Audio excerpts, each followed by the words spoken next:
Multimedia animation কোর্সের আজকের ক্লাসে আমরা দেখব সাউন্ড ডিজাইন এবং অ্যানিমেশন তত্ত্ব। সাউন্ড ডিজাইন এবং অ্যানিমেশন তত্ত্ব অধ্যায়ে আছে ফোলি, ডায়লগ, সাউন্ড ইফেক্ট, সাউন্ড ডিজাইনের বিভিন্ন মৌলিক ধারণা সম্পর্কে বলা আছে, অ্যানিমেশন এবং গল্প বলায় শব্দের যে গুরুত্ব সেটা সম্পর্কে বলা আছে, অডিও এডিটিং এর কৌশল যেমন cutting, fading, layering, audio engineering যেটা বলে তার কৌশলগুলো আছে, অ্যানিমেশনের সাথে সাউন্ড সিনক্রোনাইজেশনের বিষয়টা বলা আছে।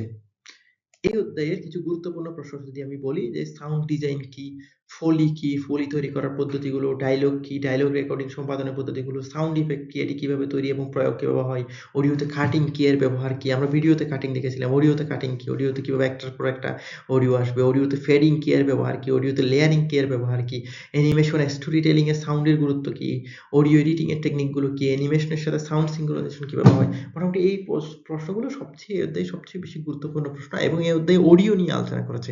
সুতরাং এই অধ্যায়ে অডিও হচ্ছে আমরা জানি ভিডিওর অর্ধেক, সুতরাং অডিও কিন্তু গুরুত্বপূর্ণ বিষয় ভিডিওর জন্য। ধন্যবাদ সবাইকে।